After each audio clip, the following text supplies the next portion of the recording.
E aí, pessoal, tudo bem? Como que estamos? Professor Luiz Pierre, vindo aqui para falar sobre a maratona Passa no AB com a LFG. Tudo bem? Hoje nós vamos falar sobre essa maratona sensacional que vai deixar aí vocês preparadíssimos para arrebentar com uma das matérias mais importantes que tem na primeira fase. Vocês já sabem qual que é, né? É direito do trabalho. Então, hoje nós vamos pegar aqui os pontos importantes para você conseguir identificar algumas teses importantes, já tem muito, né? Algumas teses essenciais para sua aprovação. E utilizar esse conhecimento para sanar qualquer dúvida que você tenha nas perguntas, nos enunciados e, obviamente, nas alternativas. Eu brinco que a primeira fase dá até um pouquinho de raiva, né? Porque normalmente a resposta tá ali correta, né? Porque às vezes a FGV às vezes erra e tem umas respostas que não tem umas perguntas sem resposta, mas normalmente tá ali. Então você só tem que achar a alternativa correta. E isso, por mais simples que pareça, demanda muito trabalho, demanda aí muito da nossa capacidade intelectual, eu ia falar possibilidade, mas não, da nossa atenção, né? E eu sei que muitos de vocês podem ser que nem eu, às vezes mais hiperativos, a gente está fazendo uma coisa, passou uma borboleta, você já perdeu o raciocínio, e você precisa estar com sua atenção, o seu foco 100% na hora que você for fazer a prova, tá? Então, vou dar uma dica aqui para vocês, antes de falar de direito do trabalho, que me ajuda muito, e eu acho que vai ajudar vocês, tá? Que é a mentalização de você passar na prova. Existem vários tipos de meditações, né? E algumas meditações elas são feitas para tranquilizar. E o que você precisa para começar a prova é tranquilidade. O tempo da prova ele é apertado, mas você pode se dar o luxo de ter um minutinho. E como que é esse um minutinho que eu vou dar agora para vocês, antes de começar a aula, para vocês lembrarem? É vocês entenderem que a aprovação é sua. Então, quando o fiscal virar e falar, quando ele falar, porque antes ele fica falando, a meditação é bom quando está um pouco mais quieto. Quando ele falar, pode começar a prova, você nem abre a prova. Você vai fechar o seu olho, você vai se imaginar numa sala toda escura e você vai falar, o que eu quero? O que eu quero? E aí, quando você fizer essa pergunta para você, mentaliza. Você quer passar na OAB. E passar na OAB é o quê? É receber a carteira da OAB, né? A gente chama carteirinha, aquela carteira vermelha com a sua foto. Então mentaliza essa carteira no meio dessa sala escura, tá? Mentaliza a sua foto que você quer lá, o seu nome, o nome da sua mãe, o nome do seu pai, todos os nomes que vão estar lá, seu RG, seu CPF, né? Aí, quem que quer essa carteira da OAB? Você não é? Então se mentaliza a 10 passos dela. Se mentaliza 10 passos. Legal. É fácil a carteira da OAB? Não, não é fácil. Imagina ter um pedestal subindo e a carteira ficando lá em cima. Você olhando e falando, nossa senhora, professor, não é para me acalmar isso aqui? Calma. Aí vamos lá. Você se dedicou, sim. Um degrau apareceu na sua frente. Eram 10, né? Você estudou? Sim, mais um degrau. Você está com foco nessa prova? Mais um degrau. Você parou a sua vida para você conseguir fazer de tudo para essa carteira? Mais um degrau. Você olhava, assistia às aulas e tirava as dúvidas? Mais um degrau. Você não foi numa festa, você não foi num churrasco, você não foi num aniversário. Você teve um momento em que você abriu mão de algo para estudar mais um degrau.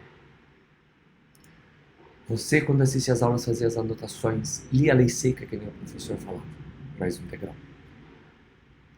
Você não se deixou intimidar pela dificuldade da prova e muito menos pelo que os outros falavam. Mais um degrau. Você assistiu a maratona para passar na OAB com a LFG. Mais um degrau. E por último, você merece essa aprovação. Você merece a carteira. Mais um degrau. Deu 10. E aí você pega a carteira. Você vai tranquilamente vai pegar ela. Vai demorar 1 minutinho para você fazer isso. Acabou? Olha para sua prova e fala: isso não é nada, eu vou te arrebentar. E já começa assim. Já começa mostrando quem manda para a prova. Você. Combinado? Tá bom? Mas fizemos essa reflexão. Vamos agora para direito do trabalho aqui com o professor Luiz Pierre. E vamos falar sobre o contrato de trabalho. Direito do trabalho, ele também vai ter suas raízes lá no direito civil, né? Por quê? Porque a gente fala do direito civil, a gente fala do contrato. Então, quando a gente fala direito das obrigações, direito dos contratos, né? A gente vai lembrar lá do nosso direito civil. E a gente vai também lembrar um pouquinho do direito do consumidor. Quando você vai numa Vivo, por exemplo, você consegue mudar o contrato da Vivo? Não. Seu contrato de trabalho você também não consegue mudar. Tem essa semelhançazinha. Mas o contrato, ele continua tendo diversas obrigações ali que vão fazer com que ambas as partes tenham direitos e deveres. Então, o contrato de trabalho, ele vai ser bilateral, ele não pode pesar para um lado mais do que para o outro. Então, tudo que tem num lado tem no outro, não pode ter nenhuma ilegalidade, tá? E aí, quando a gente fala do contrato de trabalho, a gente tem que lembrar o quê? Pô, qual que é a minha principal função no trabalho? O que eu estou fazendo ali? Estou tendo minha mão de obra? Legal. E o empregado? Desculpa, o empregador. Está dando dinheiro. Então, é impossível eu me prejudicar nisso. Então, não pode ter a redução salarial. Professor, mas eu lembro que teve MP que reduziu o salário. Calma.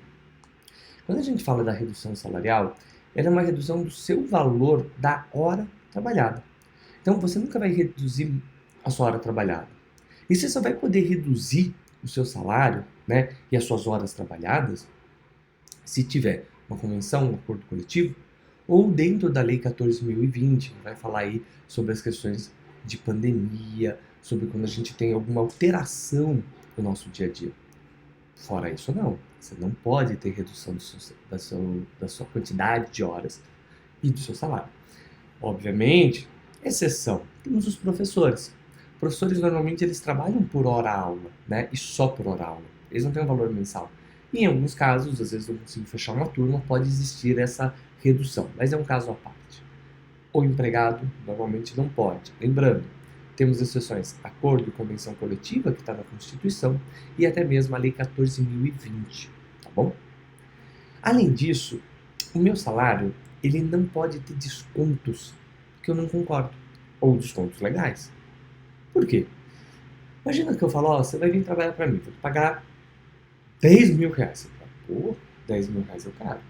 Aí você fala, legal, 10 mil reais. Mas, como a gente tá num baita de um prédio aqui, eu vou descontar 1.000 reais de aluguel. Você fala, mas não, é pra ficar todo mundo igual. Aí tem ar-condicionado, maquininha de café, gasta muita luz, mas 500 reais.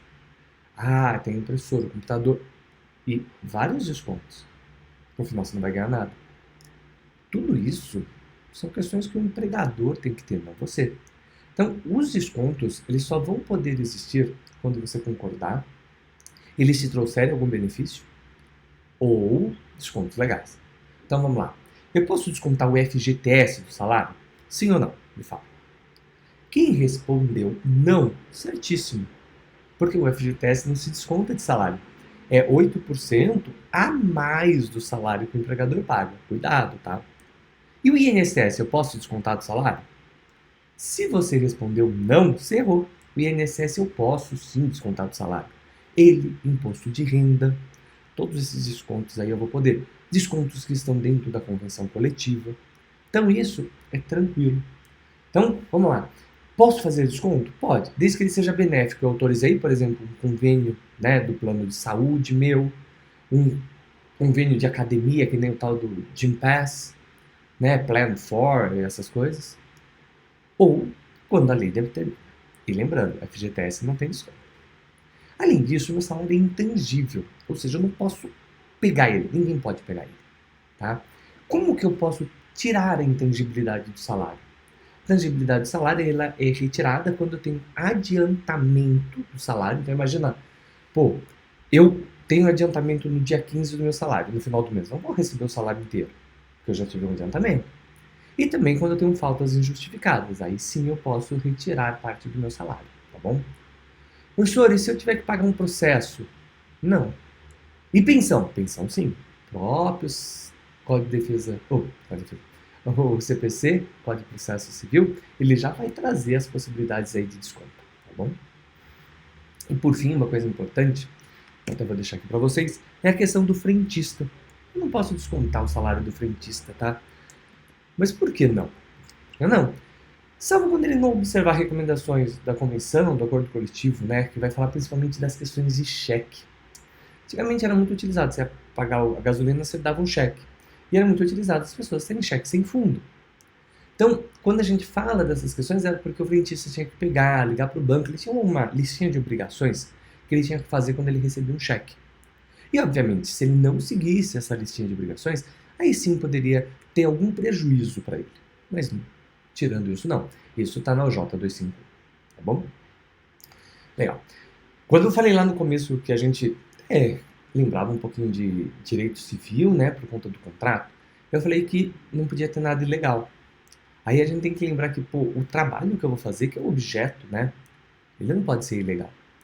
Mas aí eu tenho, quando a gente fala sobre legalidade, sobre possibilidade, né, eu tenho o que a gente chama de trabalho ilícito e do trabalho proibido. O trabalho ilícito, ilegal, é um trabalho que não pode existir. Então lá, eu trabalhar num lugar de jogo do bicho, de prostituição, eu não posso, isso é proibido. Desculpa, isso é ilícito. Eu não posso trabalhar nada, porque isso é ilegal.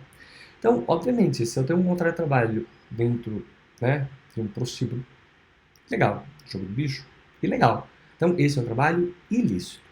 Já o trabalho proibido é quando você não pode fazer algo, mas o algo em si é válido. Então, vamos lá. Se você tem uma relação de monogamia com o seu parceiro ou sua parceira, tá? Beijar pessoas é ilegal? Não, não é ilegal, no Brasil não é. Mas se você tem um contrato de monogamia, ele fica proibido. Então, quando eu falo do trabalho proibido, é algo que, teoricamente, você pode fazer, mas por algum motivo aquilo está proibido para você. E aí a gente vê, por exemplo, quando a gente fala do menor aprendiz trabalhar em lugar com periculosidade ou noturno. O trabalho na periculosidade ou noturno, ele é válido. Mas para o menor aprendiz eu não posso deixar, eu proíbo ele disso. Então, proibição é quando algo te proíbe fazer algo que é válido, que é lícito.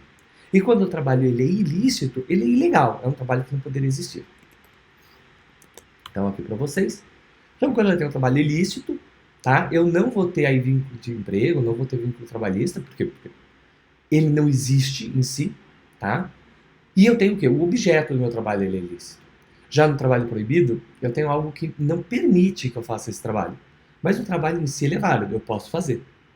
Certinho? Então, legal.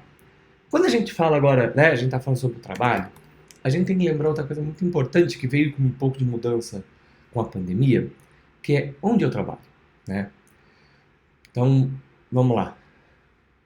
Normalmente as pessoas trabalhavam dentro da empresa. Veio a pandemia e fez com que as pessoas começassem a trabalhar de casa. Teletrabalho, legal. Eu não vou falar de teletrabalho, não. Vamos pensar que eu voltei a trabalhar na empresa. Só que por conta da pandemia, a empresa estava no bairro A e ela foi para o bairro C de São Paulo. Longe, longe. Vamos falar que é uma diferença de 15 quilômetros. Eu fui transferido do meu local de trabalho?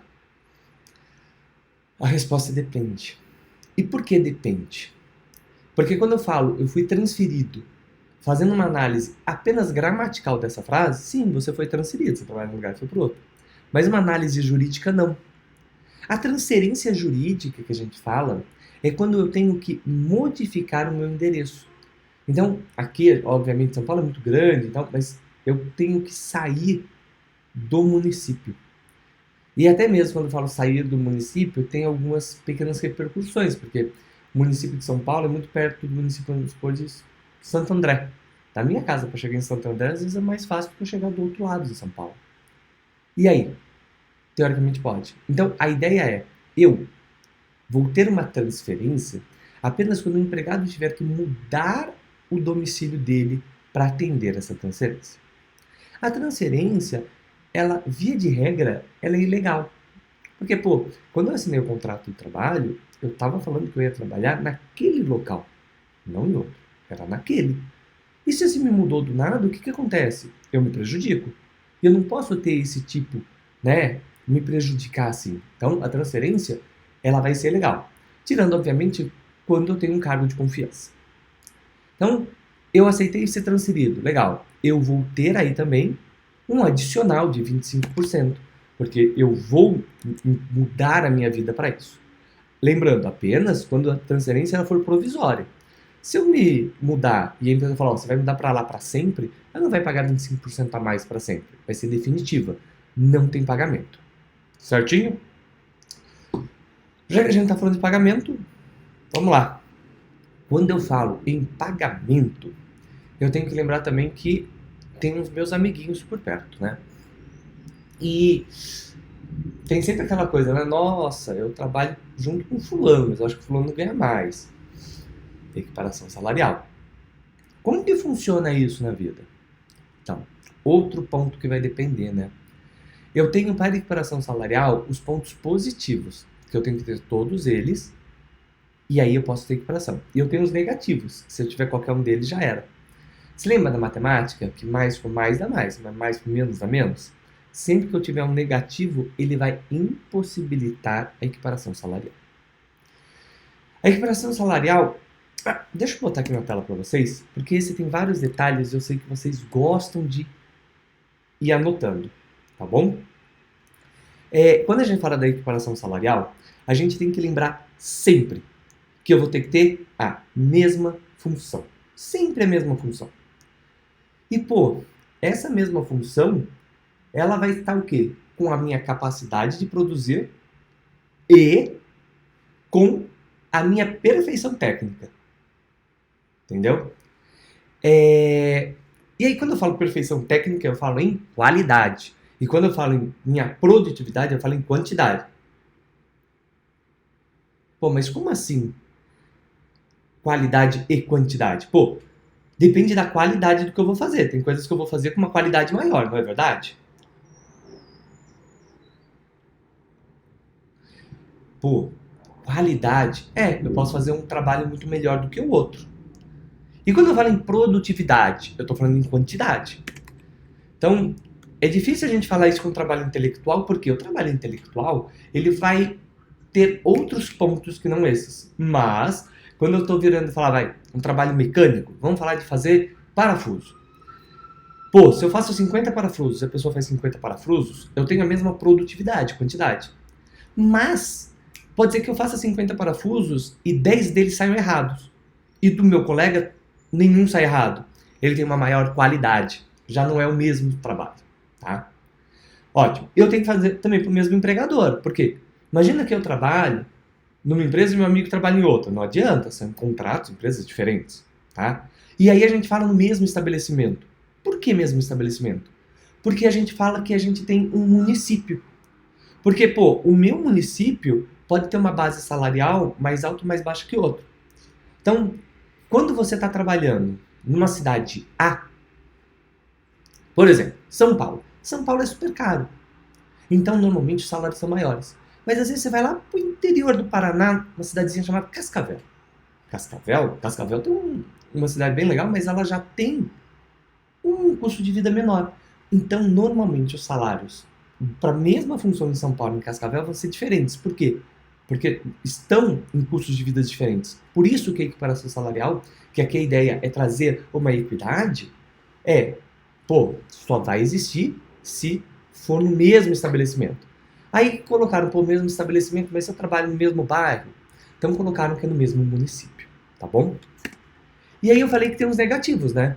Os negativos se eu estou mais de 2 anos na função, ou mais de 4 anos na empresa, ninguém pode ter equiparação comigo. Por quê? Porque eu já demonstrei que eu estou mais tempo ali, que eu tenho não só aquele conhecimento técnico, mas eu sei um pouco da empresa. Além disso, se tiver quadro de carreiras com merecimento e antiguidade, também não, porque o quadro de carreiras vai falar como que evolui a carreira da pessoa. Então, a equiparação salarial sempre vai ter esses dois pontos importantíssimos. Certinho? E, pô, já que eu tô falando de evolução, me lembrou de jornada. Vamos falar de jornada? Vem comigo. Vamos lá. Vamos falar um pouquinho de jornada, né? Quando a gente fala da jornada, a gente tem que lembrar o que é jornada, né?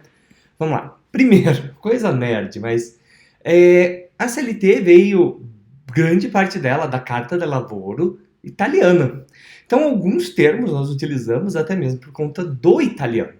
Jornada vem de giorno, né, que é dia. Então, jornada nada mais é do que o seu dia. Como vai ser o seu dia de trabalho, né? Então, nós temos jornadas de 4 horas, de 4 a 6 horas e acima de 6 horas. Falar jornada diária é um contrassenso, porque obviamente que a jornada vai ser diária. Mas a gente sabe que a gente tem a jornada mensal, jornada semanal. Por quê? Porque nós utilizamos jornada como tempo de trabalho. Mas, se a gente for analisar lá o porquê de jornada, vem de giorno, tá bom? Quando a gente fala da jornada, a gente tem que ver não só o tempo de trabalho, como também o seu tempo de descanso. E nós temos aqui um tempo de trabalho de 4 horas sem descanso. Se eu trabalho de 4 a 6 horas, eu tenho 15 minutos de descanso. Mas esses 15 minutos são além. Então vamos lá. Vamos falar tempo que eu fico na empresa, né? Vamos falar que tem um restaurante na empresa. Eu vou ficar 6 horas e 15 na empresa, por exemplo, porque eu vou trabalhar 6 horas e vou ter 15 minutos de intervalo. Da mesma maneira que quando eu falo de 8 horas de trabalho, né? Não tem 1 hora de intervalo? É além das 8 horas. Então, totaliza, vai aí às 9. Tomar cuidado com isso, tá? Tem gente que fala, 8 horas de trabalho, 1 hora de intervalo, eu trabalho 7 horas. Não, você trabalha 8 horas mais 1 hora de intervalo, tá bom? Quando a gente tem um intervalo que ele foi desrespeitado, a gente vai ter aí também o pagamento desse período desrespeitado de maneira indenizatória, tá? Indenizatória, cuidado com isso, e com um acréscimo de 50%, tá bom?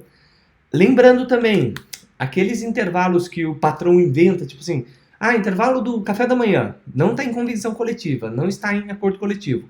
O empregador inventou, isso daí, pessoal, é tempo à disposição do empregador. Então, conta com 1 hora de trabalho, não é intervalo. O intervalo não pode ser dividido, é 15 minutos seguidos, 1 hora seguida, e assim por diante. Obviamente que eu estou falando da regra da CLT, tá bom, pessoal? Existem aí algumas exceções. Já que a gente está falando de intervalo, vamos falar de banco de horas? Banco de horas, pessoal, antigamente ele era só por acordo ou convenção coletiva. Veio a reforma trabalhista, permitindo que eu tenha um banco de horas semestral por acordo individual, empregado e empregador. Mas se eu quiser um banco de horas anual, tem que ser por acordo ou convenção.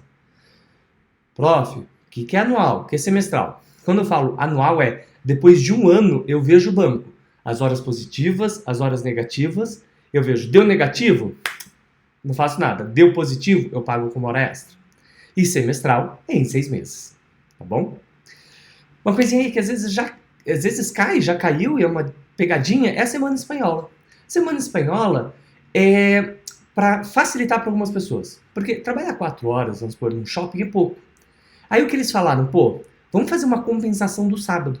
Em uma semana você não trabalha sábado, na outra você trabalha completo. Ou seja, uma semana você trabalha 40 horas, na outra semana você trabalha 48. Totalizando aí 88 horas, que vão ser 44 por semana. Então é uma maneira que a gente teve aí, está até na OJ 323, de fazer com que você tenha uma saidinha aí dessa regra, tá bom? Continuando, 12 por 36. Eu trabalho 12 horas, descanso 33. Antigamente, apenas por acordo coletivo. Hoje, pode ser por acordo individual, tá bom? E aí a gente tem tanto o artigo 59A, que trouxe essa possibilidade, também a súmula 444 do TST. Importantíssimo isso. Vamos falar de salário e remuneração, que é importante, e o último tema que a gente vai falar, tá bom? Vamos lá. Via de regra, o que eu tenho? Eu tenho a minha verba salarial, que é o meu salário, e eu tenho as verbas que elas refletem, que elas têm como parâmetro, elas têm o mesmo valor que o salário. Aviso prévio, DSR, 13º salário, férias e o FGTS. Eu utilizo elas para base, Então, qual que vai ser o meu aviso prévio? Depende do meu salário. Qual vai ser meu DSR? Depende do meu salário. Então, se eu mexi no salário, eu mexo nessas verbas, que é o que a gente chama de reflexo, tá? Porque se eu mexo em um, o reflexo também vai mexer. E aí, como eu decorei? Eu falei, pô, sempre que eu ganhava um aumento, ainda mais quando eu tinha 20, 25 anos, eu sempre comemorava muito, porque depois disso a gente não ganha mais aumento, né? A gente já tá perdido. E aí eu comemorava. E como eu comemorava? Eu chamava, e somos 5 amigos, pra sair, pra tomar uma cervejinha, pra gente, né? Pô, consegui mais uma etapa aí da vida. E eu falei, pô, são 5 verbas. E aí eu vi que dá pra falar ADD-FF. Em inglês, ADD é adicionar. E FF pode ser five friends, pode ser friends forever, mas friends forever não dá pra gente fazer a brincadeira. Então, add five friends, ou seja, aumentou meu salário, eu vou adicionar isso para os meus 5 amigos. Lembrando, os meus 5 amigos são aviso prévio, DSR, 13º, férias e FGTS, tá bom? Eu tenho também as exceções, que insalubridade e periculosidade eu não vou ter todos. Por quê? Eu não vou ter no DSR, eu não vou ter só no DSR. Aviso prévio, 13º e férias sim. Professor, você não colocou 1/3 daqui das férias. Mas tem, é normal, só não coloquei aqui por um erro de digitação. E quando eu falo em gorjetas, a gente tem que lembrar que a gorjeta, ela não vai refletir no aviso prévio, adicional noturno, horas extras e o DSR. Certinho? E por fim, pessoal, eu trouxe aqui essa tabelinha das verbas rescisórias. Essa tabelinha, pessoal, tira um print e escreve. Não adianta ficar aqui falando dessa tabela para vocês várias e várias vezes, porque essa é uma tabela aí das verbas que você teria quando você fosse demitido sem justa causa ou se você tivesse uma rescisão indireta, tá bom? Importante, deixa eu ver se eu acho aqui a tabelinha. Isso, aí. Se a gente pede demissão, não tem multa do FGTS. Eu que pago o empregado o aviso prévio, não tem o FGTS em si e não tem o seguro-desemprego, tá bom? E se eu for demitido por justa causa, apenas saldo salarial e férias integrais. Anotou aí? Então vamos lá. Se eu pedir demissão, eu que vou pagar o aviso prévio e o FG e o H não existem. E se eu for demitido por justa causa, eu só tenho o saldo salarial, que é o A, e o D, que são as férias integrais. Certinho? Ó, pessoal, eu espero que vocês tenham gostado, espero que vocês tenham aprendido e tenham aí pego essa ideia que a gente tem de vamos passar nessa prova. A gente tá aqui para arrebentar. Maratona, passar no OAB é com a LFG, é com o professor Luiz Pierre e vamos junto, porque ó, já é nossa. Beijão para vocês.